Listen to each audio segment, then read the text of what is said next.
Hare Krishna, everyone. Welcome back to the Bhagavad Gita study circle.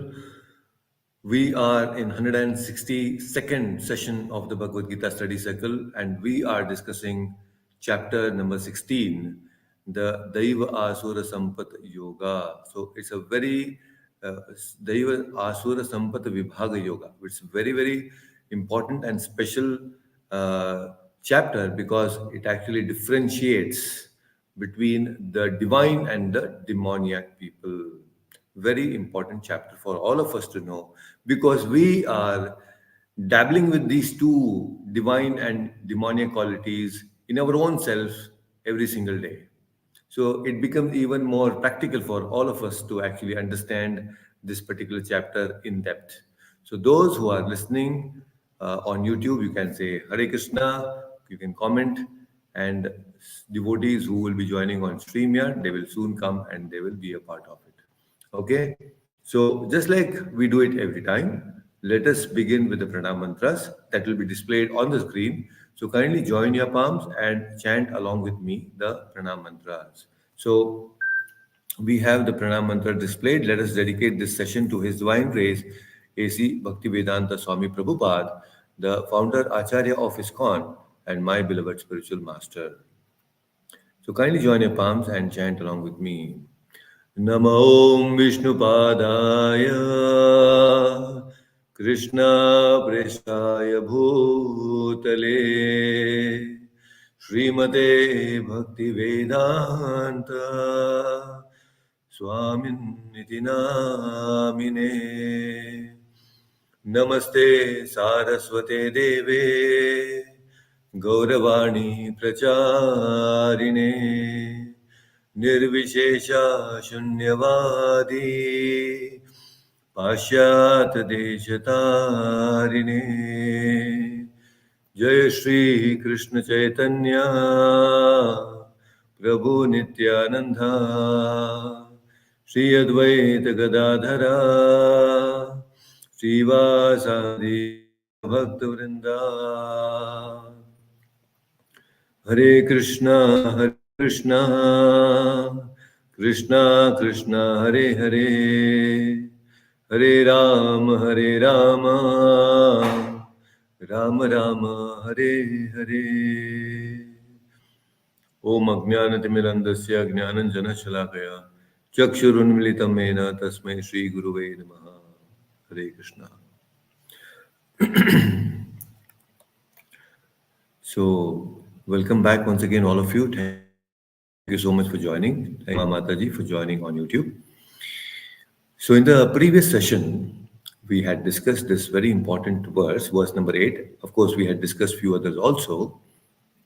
We had this very important verse, which where we ended, verse number 8. Asatyam apratishtam te jagat ahur anishwaram अपरस्पर संभूतम kim anyat kama ahetukam. So there are these demoniac people who think that this world is asatyam, unreal. It has apratishtam, it has no foundation at all. Apratishtam means no foundation. And anishwaram, no God in control. So there is no Ishvara. What is their whole idea about this world? They say that this world is produced because of the union of male and female. And because of lust, this whole world is created. This is their idea. Who are these people who are saying this? They. Who are they? They are Asuric people. So Asuras are the ones who think that this world has no foundation, it is unreal, and there is no God. The whole world is moving because of the desire for lust. Right? So we should know that there are this Daivi Sampat because Lord began this chapter stating the divine qualities, very special qualities, 26 divine qualities we have discussed. So we should actually cultivate. Our first thing is we should cultivate all the divine qualities, Daivi Sampat in our consciousness. And we should try to eradicate all these Asuri Sampat. So, in order to know what is that Asuri Sampat, we should first know about them. So that is why Krishna is explaining all these things in detail, and we are trying to discuss them one by one so that we know how our consciousness is affected by this Asuri Sampat. Now, Asuri people, they are actually not refined in their behavior. They are very crude in their personality and behavior. Very unsophisticated people they are. Very unrefined in their behavior. They just don't care about others or how people feel. And we come across such people in our own life also, in our own surroundings, right? So everything for them actually depends on drishti. In fact, for all of us also, everything depends on drishti. Drishti means what? Vision. Please excuse me for my voice today. There is a little throat itching that I have. Okay. So there is drishti that we have, a vision of life that we have, a goal of life that each one of us have, right? And all our actions are actually defined by this vision, this drishti that we carry in our consciousness. People are not simply doing actions, they are actually doing things based on the drishti, vision that they carry, the perception that they carry about this world. So, Asuri people, demoniac people, have an understanding that this Jagat is what? Asatyam, Anishwaram, Apratishtam. So, based on this, they define the world. This is how they perform actions. Right? So, with this idea, now let us try to chant the next verse. I will chant it by myself, verse number 9. Very important verse. Okay? What is verse number 9 saying? Etam drishtam avasthabhya nashta manolpabuddhaya prabhavanti ugra karmanaha shayaya jagato hitaha. So what does this mean? Following such conclusions, the demoniac who are lost to themselves and who have no intelligence engage in unbeneficial, horrible works meant to destroy the world. So, because they have certain conclusions, what is the conclusion? Anishwaram, then the Jagat is Asatyam, right? Apratishtam. So with this kind of conclusion, these demonic people, they have what? No intelligence. Alpamedasaha or alpabuddhayaha. They engage in what kind of karma? Ugra karma. See, alpabuddhayaha prabhavanti ugra karmana. Because of little intelligence, they perform all ugra karmana. What are those horrible works? Now we will understand one by one. Shayaya jagato hitaha. They don't want to do anything good to the world. In fact, they want to cause harm to the world. These are the people who are very dangerous. And today we see such people are there who are actually manipulating the societies across the world. These demonic people. So let us try to understand these Asuric people in detail. Although we don't want to discuss generally, but then because it is mentioned in the Bhagavad Gita, we should try to understand these people because we should be aware when we come across so many people in our life, right? So we should be able to understand when we meet people whether this person belongs to a divine personality or a demoniac personality. And based on that, we can choose whether to associate with that person more and more or not to associate with that person more and more. Correct? So these people, Asuric people, are very highly materialistic people. Very materialistic people. Why they are so materialistic people? Because they believe only in the matter and they don't believe in the spirit. What do I mean only matter? Matter means they believe in the body. Body is made of matter. They don't believe in the spirit. So for them, everything is connected to this body. So such people are called the Charvakas. The Charvaka philosophy is What? You have your senses, and there are sense objects in the world. You enjoy them as long as you can. So, the philosophy of such charvakas is that the whole means for enjoyment is this body. Desires are to be fulfilled, that is their goal. And for them, moksha is what? Death.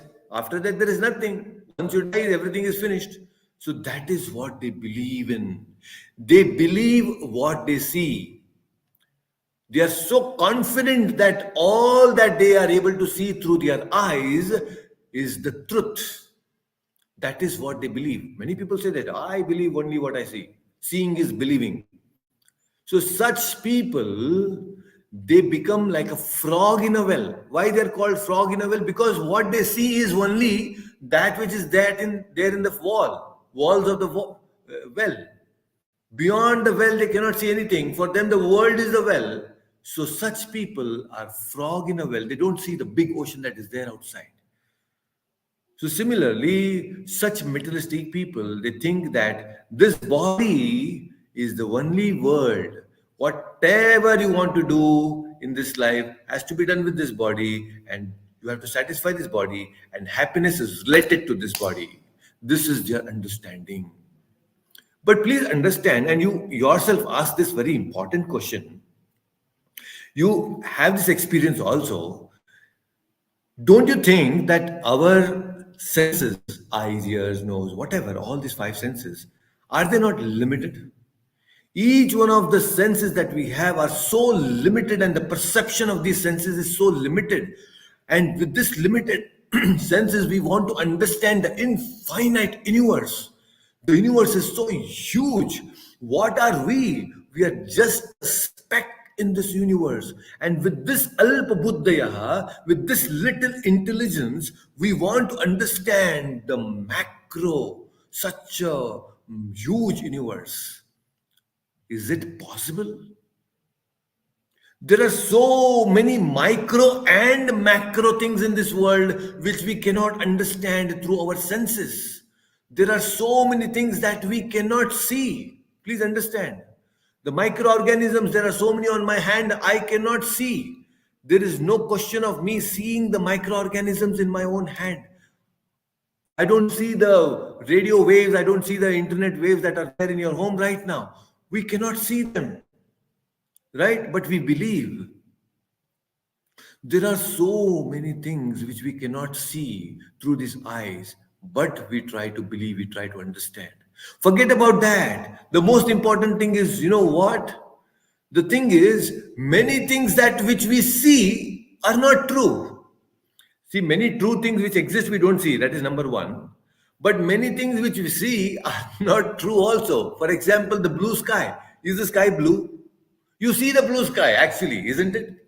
Your eyes are showing that it is blue. But is it blue? Is the sky really blue? You see the sun so small, like a ball. Is it really so small? The sun is 13 lakh times more bigger than the earth. We are walking on the earth thinking that the earth is flat. Is the earth really flat? You just see the eye can actually show you something and they make you believe that it is true. So we cannot actually completely depend on these senses for knowledge. So this is a big problem. The pramana means the means of acquiring knowledge itself is so limited, and with this means, this pramana, we want to understand the infinite. Just not possible. With this tiny intelligence, to understand everything in the world is just impossible. But there are people, they claim, they want to say that, yes, oh, we want to understand and we will understand everything in this world in the future. This is called intellectual arrogance. They are so arrogant that they want to say that they can understand everything in this world. This is a trap of the mind for the demoniac people. But there are many great scientists who have actually dedicated their whole life for creating something wonderful in this world, and they've studied this world in depth, And they have come to the conclusion stating that this intelligence that what they have is very limited and they cannot understand. They have actually surrendered. There are many humble scientists actually who have surrendered and said that there is very little that we can actually understand about this universe. So, but the demoniac people will never understand, they never accept such things. They want to give it a try, right? So, Lord Krishna, understanding this limitation of this body and our senses, he very mercifully has given us the knowledge in the form of Vedas and the Bhagavad Gita, because through that we can understand what is truth. Otherwise, we will not be able to understand what is truth. Because if we want to understand what is truth through our senses, it is so impossible. Now, what happens? Is there life after death? Can we actually perceive that after our through our senses? Life after death. Oh yes, life. The soul is moving from one body to another. Can we see that? No, we cannot see that. Can we perceive what is papa and punya? We cannot perceive what is papa and punya. Right? Is there hell or heaven? Can we see this all this through our senses? No. Does this mean that it does not exist?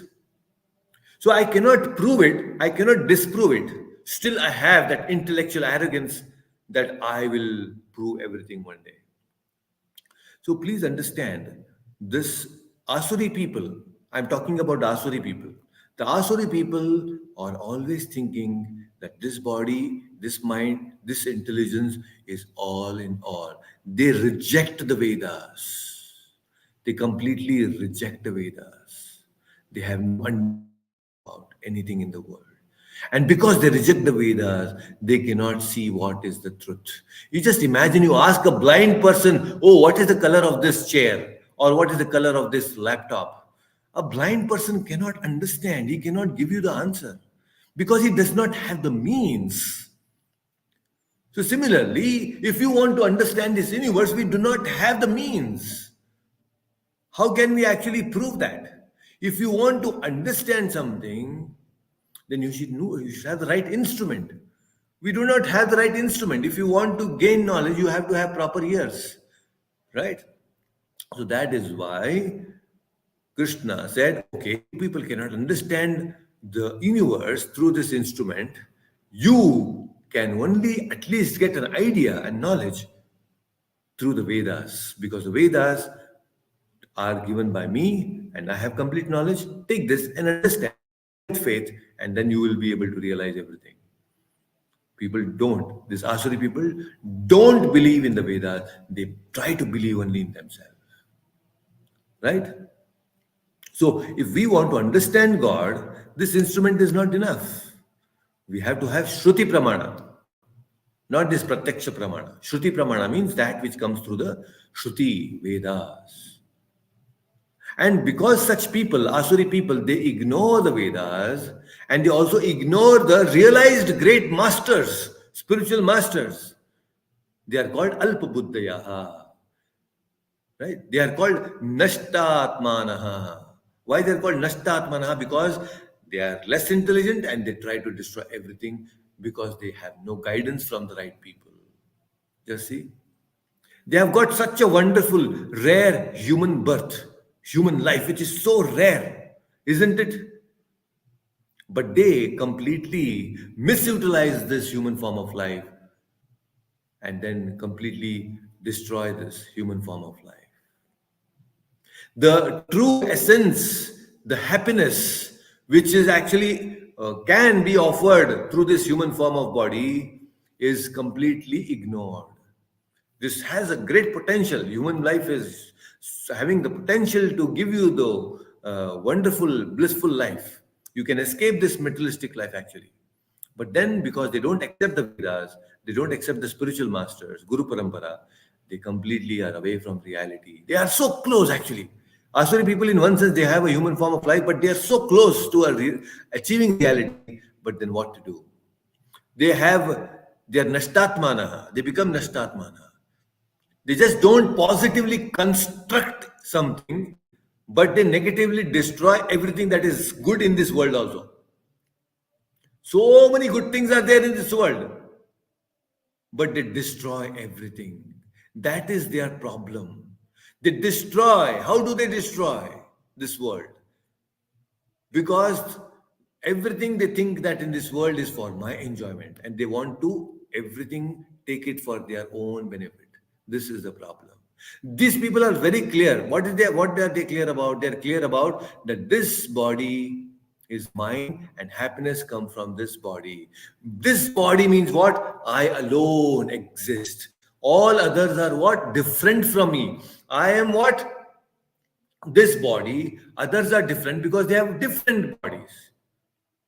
Now you see, this is exactly opposite to a person who is a Mahatma, a Panditaha. Panditaha Samadarshinaha, right? We see how a Mahatma sees. Mahatma sees oneness in everything, oneness in everybody. He sees that everybody is a spirit soul, whether it is a bird, a fish, an animal, a human being. He sees oneness everywhere. Everybody is a part and parcel of Krishna. He sees that oneness. But whereas a demonic person, he doesn't see all this oneness, he sees difference. And because he sees this difference between one person to another person because of the different bodies, he thinks that these are all my competitors. Why he thinks like that? Very important. We should understand this. See, please understand. He becomes very selfish. Because why he becomes selfish? Hunger is here, thirst is here, and pleasure and happiness is also here. If I fulfill my hunger and thirst, if I fulfill the desire of this body, then I am going to be very happy. This is his understanding. Right? He's selfish. He has no action of service or sharing or giving. Because why? Sharing or giving something means he has to give out his resources of happiness to others. That means his quota of happiness is reducing. So he doesn't want to share anything. He doesn't want to give anything. Because by giving, he thinks that he's losing. Only taking his happiness. This is the understanding of Asuric people. No charity they give. They don't share anything to others. You're trying to understand? For them, see, there is one mathematical equation if you want to share. What is the mathematical equation of happiness? Happiness H. Happiness H is equal to number of fulfilled desires divided by total number of desires. Fulfilled desires divided by total number of desires. Now you see, fulfillment of desires is what these people look for. The more the number of fulfilled desires, they think that that is the happiness. Now you see the divine personality, he is not trying to increase the desire. In fact, he is trying to completely decrease the desires. So Asuri people, they want to increase the numerator. The divine people, they are trying to decrease the denominator. See, which is more effective now? If you are simply trying to increase more and more the numerator, maximum it will reach 1. The limit is what? 1. But if you decrease the denominator, the number of desires are decreasing, then it is infinite. It can go to infinite. Happiness is actually, please understand, it's not simply a mathematical equation.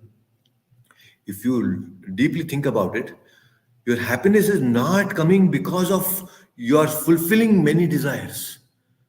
Actually, the lesser the desires that you have, the more happiness you have, because the lesser the burden to fulfill them. This comes through detachment, but I'm just saying that how people get trapped everywhere. Very dangerous this is. Very dangerous. We should understand this. So now what happens now? Because this world has limited resources only. It's not that unlimited gold is there, unlimited diamonds are there, unlimited other resources of water, trees and good teak wood and sandalwood. It's all limited, right? All the resources are sandalwood. Everything is actually limited. The resources are limited in this world. But Asuri people, What they think is, these are not meant for others to enjoy. Everything is meant for my enjoyment alone. So when he sees that others are also taking part in enjoying the resources of this world, he thinks that, oh, these are my competitors. So when he sees that these are my competitors, what is the next thought he will get? He will think that I need to eliminate these people. You're getting the point? So others make him insecure because he's losing his happiness. You're getting the point? So he wants to now eliminate. And now, how he has to eliminate now? He has to become more powerful. And for that, becoming powerful means he has to perform Ugra Karma. Ugra Karma means all heinous acts he will do. He will not care for anybody. He will release all toxic liquids in the rivers. He doesn't care. His factory is important for him. He has to produce so many things because now he has to perform Ugra Karma to prove himself to be the most powerful. He doesn't care whether the river is getting polluted or not. He will just release all the toxins in the river. Thick toxic smoke is released through the factory in the air. He doesn't care for the environmental protection or anything of that sort. He will release people, let them die, but I need to be very powerful. You're getting the point? Let the ocean be filled with plastic, I don't care. Let the living entities in the ocean die eating the plastic, I don't care. Let them die. Ugra karma. Such people are there. Ugra karma. They perform disturbing things in this world. They destroy. Natatmanaha. Why? That's why Krishna is saying, such asuri people, they destroy the environment. They destroy the peace in the society. How do they do that? They do this by becoming more and more selfish. They don't think of the samashti, they are focused only on the vesti, individual thing. They are focused on their individual selfish desires. They don't think of the holistic benefit of everyone. Getting the point? It is like a person sitting on the branch of a tree and cutting the branch. He doesn't think that fellow is going to actually fall down one day. He doesn't think of the whole tree. He's only thinking about his own selfish desires. You're getting the point? And because he wants to satisfy himself, become more powerful, he will indiscriminately chop all the trees and doesn't care for anybody. This is the problem. You're getting the point? So, people are so blunt, people are so ignorant. You have heard or read about the concentration camps during the Nazi phase of Germany, concentration camps. How people can become so ruthless in concentration camps. People were brought together and, they were told that, oh, you're all going to go, say, take some bath, a shower. So all of you get into that room, remove all your valuables, keep it here and get inside. They were all pushed into a room filled with 500 people. A room which can accommodate only 50 people, 500 people were stuffed in that. They closed it, and what did they do? Release some toxic gas. And everybody collapsed. There were some 5-10 minutes of howling, and everybody were fallen dead. And then these people go inside and they collect again whatever is left out valuables from the dead bodies. Golden teeth or hair or whatever clothes, everything was taken from the dead bodies and they were accumulating such things. This was concentration camp of the Nazis. They killed people in the concentration camp without any discrimination. All the healthy people were kept aside and the unhealthy people, old people, women, children, everybody was left aside and killed. They were seeing people dying every day. They were just given a little bit of bread and sauce or whatever it is, and that's it. Every day people were dying. How people can become like this? Humans killing another human being. It's not any other animal. Humans are killing animals like this, humans like this. Now, if humans can kill humans like this, what to speak of humans killing animals? They are killing animals indiscriminately. Why they kill? They want the skin of the animal. Oh, tiger skin I want. I want deer skin. I want the skin of snakes to make my purse or to make my coat or whatnot. I want the horns.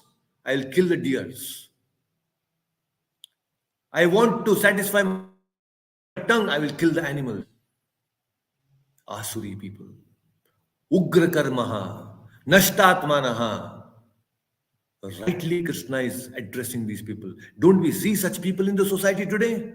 Everywhere, such people are there around us.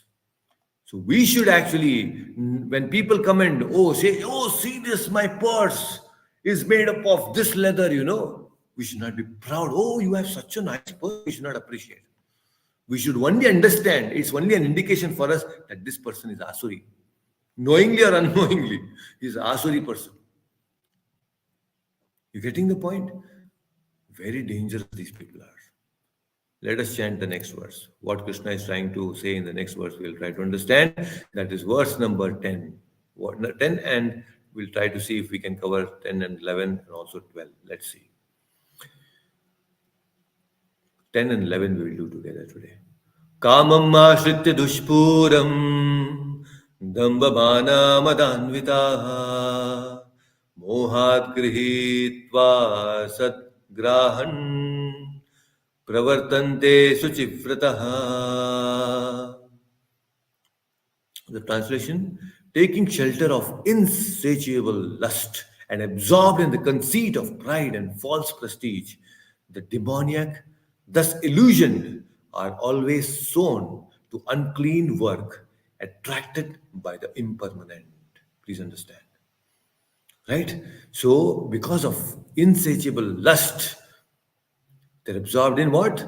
False pride, false prestige. So they're illusioned and they asuchihi. They're attracted by the impermanent things. And 11th verse, what does it say? Chintam aprimeyam cha pralayantam upashtritaha kamopabhog parama etavat iti nishchitaha. 12th also is there. Let us see. आशपाशाशतैर्बद्धः कामक्रोधपरायणः इहन्ते कामभोगार्थम् अन्यायेनार्थसञ्चयान्. The translation is, they believe that to gratify the senses is the prime necessity of human civilization. Thus, until the end of life, their anxiety is immeasurable, bound by a network of hundreds of thousands of desires and absorbed in lust and anger. They secure money by illegal means for sense gratification. Okay, let us go one by one. We'll see how much we can cover. Maybe 10 or 11 verse. Both we'll try to cover today. So this is so important. Kamam ashritya dushpuram. Such people, they are fully motivated by what? Kamaha, lusty desires. Lust means what? Lust means I want to give pleasure to my own senses. Love is what? Oh, love means I want to give pleasure to others.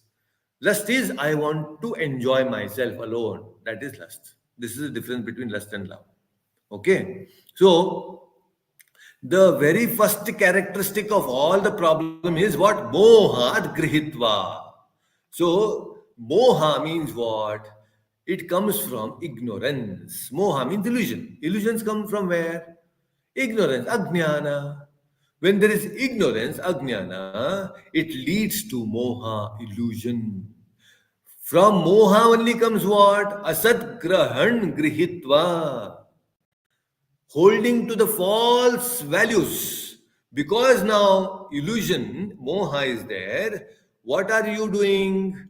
You are asat grahan grihitva. You are holding on to false values of life. What are those false values? All these asuric values are false values. And because you are holding on to these false values, then what happens? Asuchihi. You are involved in unclean habits, unclean behavior. You have all unclean characteristics. Asuchihi. Then what follows? Asuchi is followed by damba and mana. Then you have lot of damba and mana, showing off, and lot of that false prestige and pride. You know, so this is the people, these are the people who say that the world is a Satyam, Anishwaram, etc., etc., etc. Right? This is what they believe. Now, in such people's life, what is the one thing that is ruling their life? The one thing that really rules their life is the ego. Their false ego is the king of their life who rules their life. Such people have lot of mana, damba.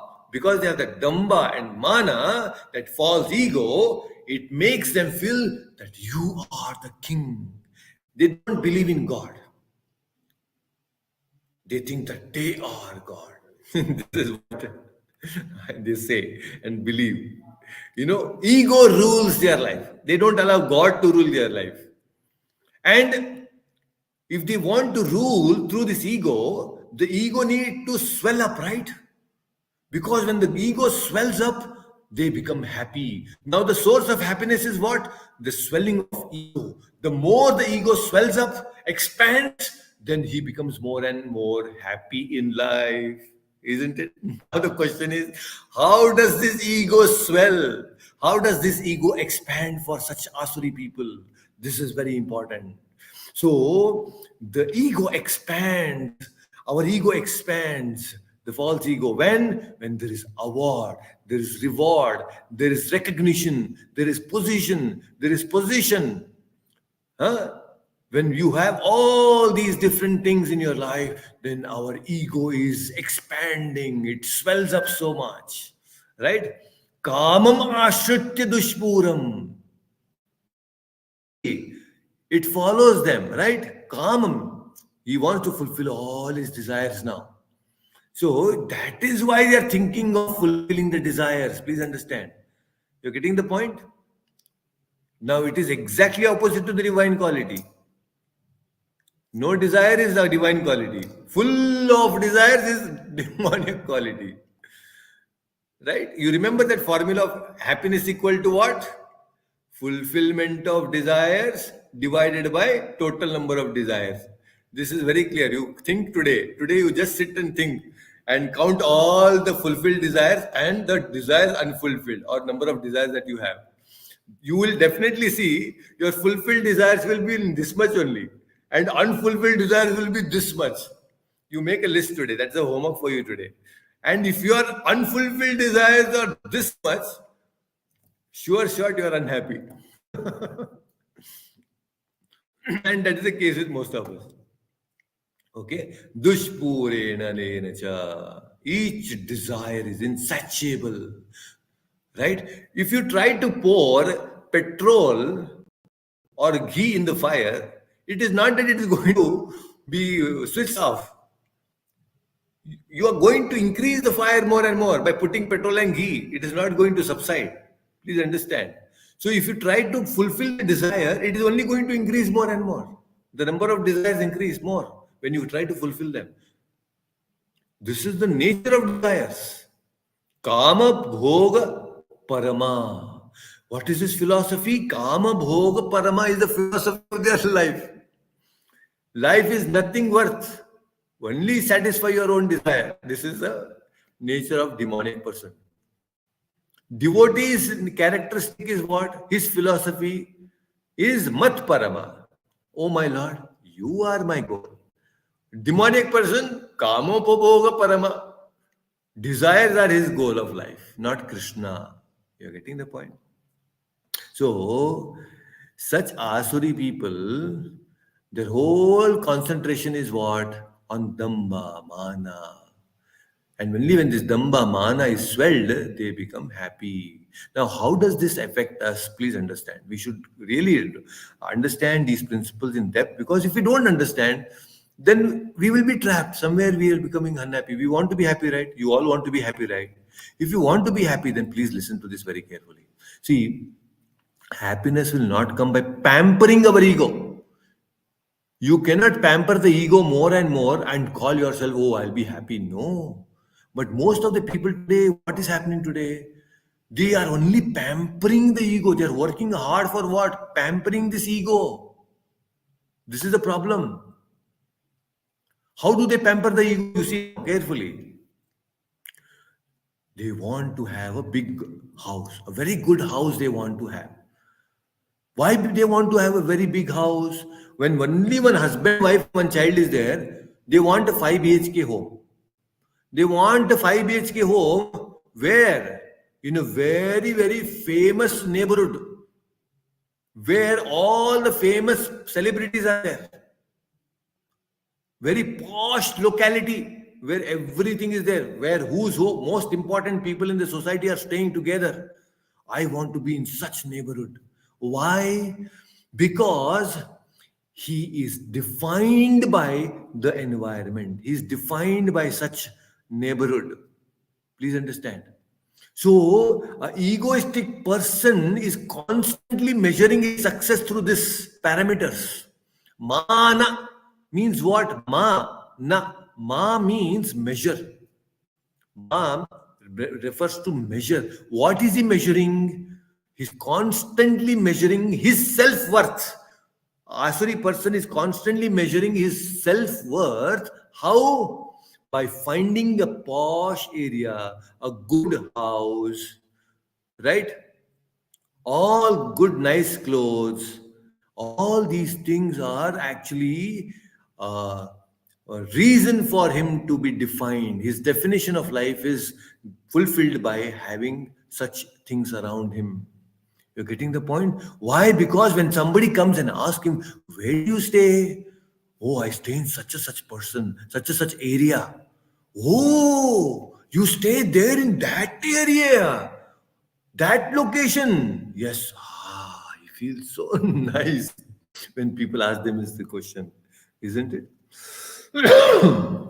So this is the problem. When people come to his house, they see such a big house, three people staying, but such a big house. They should be mesmerized. Why? Because all types of imported fittings are at home. You know, this it is Italian, this is French, this is American, different types of fittings in the world. They now, because it's a big house, he wants to have a big TV. He wants to have a huge refrigerator, such huge that all these three people, husband and wife, children, can actually go and stay there inside. It's like a big room. I don't know what will they keep in that such a big huge refrigerator. They will have, and big nice washing machine they'll have, isn't it? So such people are there, and they want to have all interior design of international standards. This is happening. Getting the point?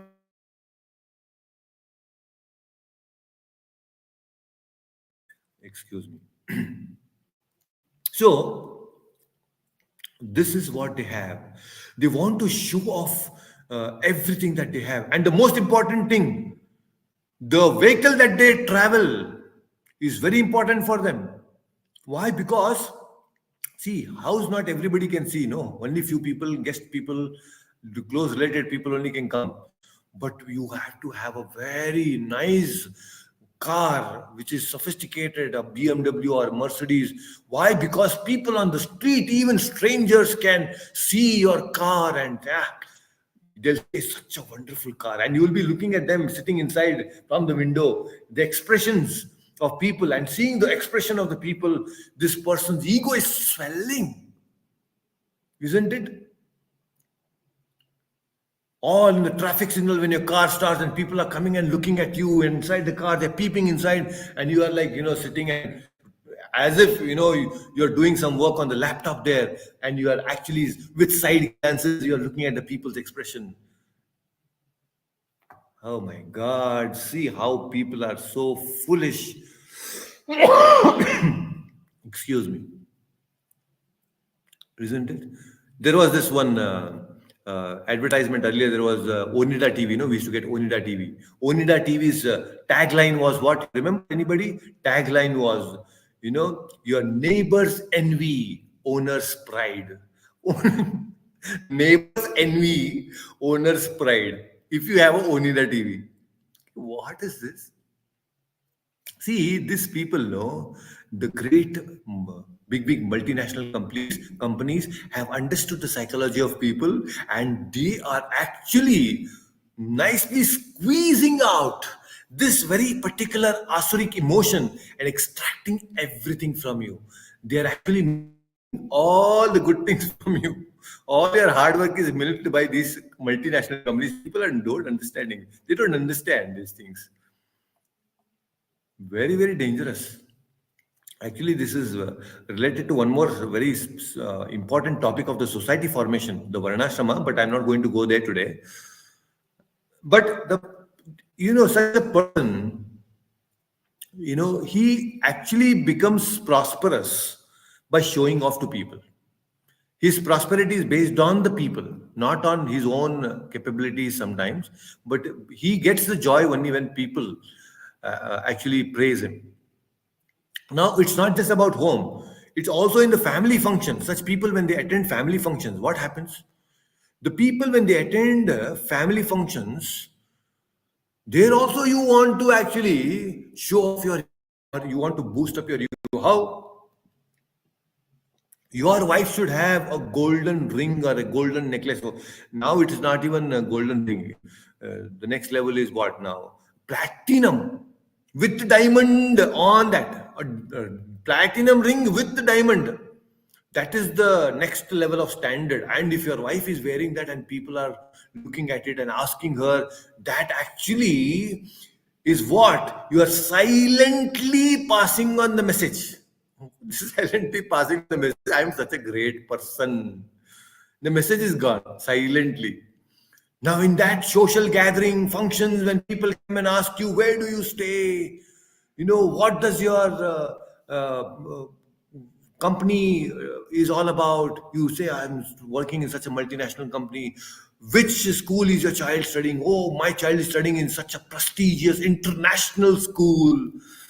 When such asuri people, they are waiting for people to ask such questions, and they are prepared to give answers to such questions, because by giving that answers they feel that happiness, that joy, because their ego is swelling like anything. You're getting the point? How people in the social gatherings, you must have observed all these things. They want to talk about their greatness to the people. We should not fall prey to such things.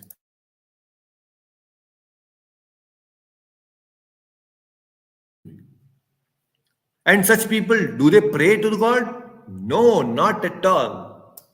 Even if you see such people praying to God, it is only for asking more and more. Oh, my Lord, please give me more and more. This is what they do. You're getting the point? Very, very important. His lifestyle is what? Such Asuri people lifestyle. They work 5 days in a week. Like what? They work like a very famous, work like a donkey, and 2 days full party.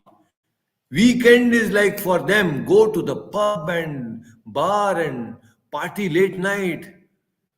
These people on weekend, they come back only during Brahma Muhurta. 3 o'clock, when a devotee is waking up, these people are actually coming back from the party. After beyond that Brahma Muhurta, they cannot actually party also. Somehow that is the power of that Brahma Muhurta, I think. Beyond Brahma Muhurta does not allow them to party also. Till 2 o'clock, 3 o'clock. After 3 o'clock, when Brahma Muhurta starts, they cannot party. They have to go to bed. So that is the power of Brahma Muhurta. So they go back and sleep. And when do they wake up? Such people wake up at the brunch time. Now, what is this brunch time? It is a newly coined word, because it is not during the breakfast time, because that fellow has already slept late. And when he wakes up around 11 o'clock, 12 o'clock, it is called brunch time, because lunch is also a little away, another 2 hours, 3 hours. So what happens is they wake up during that time, brunch time, and they eat something a little bit. They take one coffee and they start reading the newspaper. And in that newspaper, what do they read? All the news about Kama, Krodha, Madamatsarya, all these negative news only. And when he reads that negative news, he feels a little bit charged. Why he feels charged up? It's like a charging point only. Like the mobile charge, we do. He gets charged up. Why? Because he says that, oh, see, that murder has happened. At least I am not a murderer. I'm a very good person.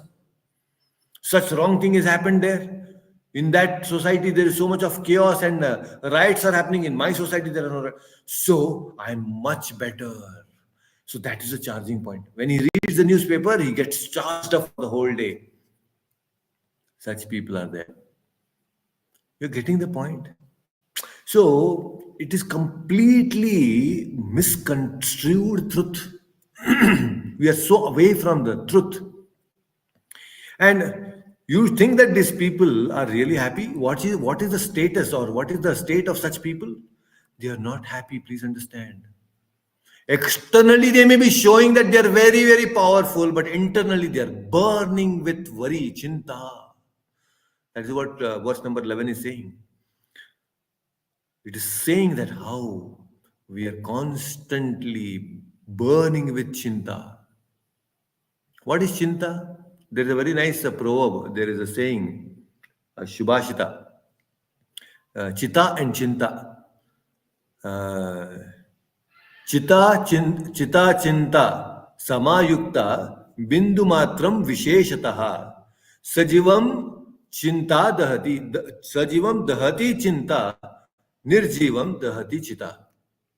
So, Chita and Chinta, Bindu Matram Visheshata. Chita and Chinta are very similar words. Only what is Visheshata? One bindu, only one dot. In Sanskrit, if you write the Chita and Chinta, what is the only difference? Only one dot is different. Vishesha Matram is only the dot. Bindu Matrena Visheshata. But Sajivam Dahati Chinta. All throughout our life, this chinta is burning us. Whereas this chitta burns us only once when we die. So chitta burns us once when we die, but this chinta is constantly burning all the time. So we are constantly burning with chinta. There is so much of worry. Why there is so much of chinta? Because I have so many luxuries in my life. And in order to keep up all these luxuries in my life, I need to earn a lot and lots of money. Isn't it? So I have to take loans. I don't have money. So banks have come with amazing schemes. Banks exactly know how to loot you people. So these Asuri people. So banks have told, come on, now I will give you this money. You enjoy and fulfill your desires. All Asuric desires you fulfill and enjoy your life. See, basically, what is the problem? See, when people are young, they don't have money. When people are young, they can indulge in lot of sense enjoyment. There is indulgence. Capability is more when you are young, but there is no money. When you grow old, money is there, but you don't have the power and strength to indulge in sensual enjoyment. Right? So now what are these banks telling you? You are young. I will give you money. You enjoy. Indulge when you are young. Get the huge TV, huge fridge, huge washing machine, huge flat. Everything you get huge. I will give you money.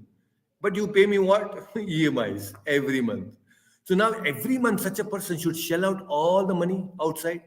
Now his job itself is very uncertain because sometimes COVID will come, sometimes the financial crackdown will happen, meltdown will happen, and something will change. You will be given a pink slip, and then your job is uncertain.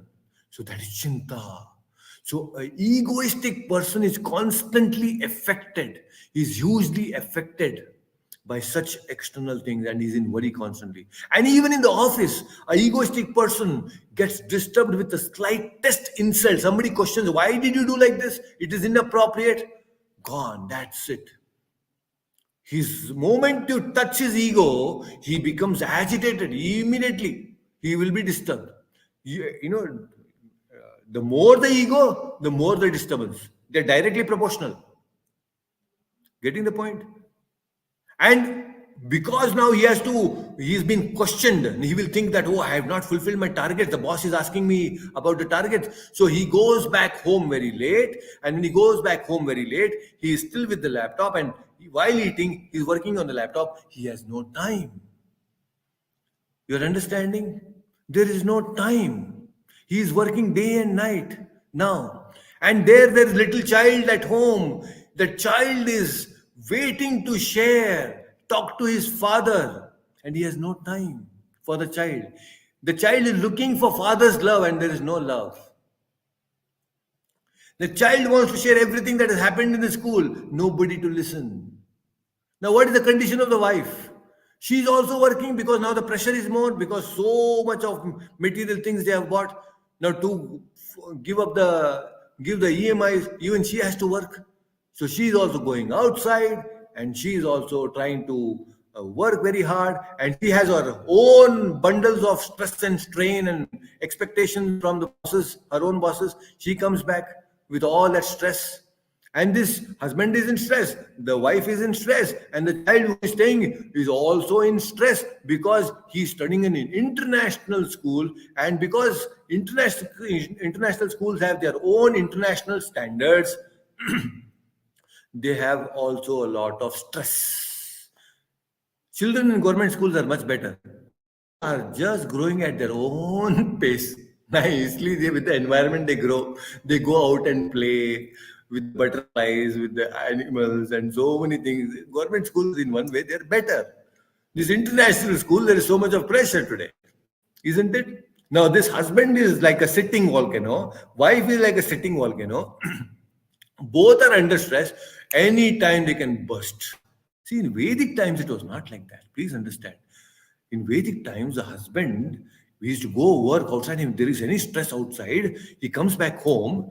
The lady at home used to be so wonderful.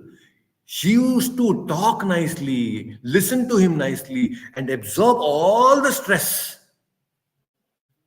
And by talking nicely, giving him some snacks and everything, automatically the stress would release. He would release all the stress. They would be, husband and wife would be very complementary in the Vedic times. Isn't it? It would be so wonderful. She used to comfort that person. And the child also. Oh, father is not there, no problem. My mother is there, and mother would listen to all the things. He will go and share everything with the mother, and the mother is listening. So she is listening to the child also. She is looking to the husband also. Then what is happening automatically? The fabric of the family is intact. It is not gone. But today you see what is happening. Husband is also a sitting bomb, a ticking bomb. A wife is also a ticking bomb. And the child is in between, crushed very badly. That's why divorce rates are increasing so much. 2 years, 3 years, they tolerate each other. And after 2 years, 3 years, the man will say, I cannot tolerate you. Wife says, I cannot tolerate you. Why should I be with you? Because the lady also has now Damba and Mana. She is thinking that I am earning, in fact, more than you. Why I cannot listen to you? I don't want to listen. I am not a doormat. Why should I listen? Now, when two egoistic people are staying together, in fact, they cannot stay together for a long time. Each one of their own have their own Damba and Mana. You're getting the point how disturbed today's families are? First of all, the family is nuclear. On top of that, today, with all this Damba and Mana, we are becoming more and more disintegrated. This is the problem. So this is a serious problem in the society today. So, and the child also, it has so much of pressure because the performance of the son or the child is also directly proportional to your own ego. Because people, when they ask, oh, how much did your son score, your child score in the examination? Now there is pressure on you, social pressure, and the social pressure that is directly hitting your child. And that child is not just studying in the school, it has, I don't know, drawing class, a karate class, and this class and that class, all the 7 days of the 7, no time to play. It is going class after class. Children are so burdened today. And the father is not even understanding what the child wants. Now, definitely not that every child is a wonder kid that will perform first in everything, will come first in everything. This is a problem of the society. So, I think somewhere we need to clearly understand that we are going wrong, and definitely we are in a very wrong direction. We need to alter our situation by understanding this divine and demoniac qualities. Very important, or we'll get trapped very badly, very badly. So it's a good time that we should analyze our own self. This week, your homework is try to understand and write down, jot down all the unfulfilled desires and fulfilled desires. And then you know what is the formula. Happiness is equal to fulfilled desires divided by unfulfilled desires, or total number of desires. You will know where do you stand. Okay. So with this, we will end our session today. And there is some thought that I have given to you today. Contemplate on that, focus on that, and let us not become asuri. Let us become divine in our nature. Let us give up all these egoistic feelings and egoistic values so that we lead a very happy and blissful life. Okay, we will discuss from where we have left in the next session, next Sunday. Hare Krishna.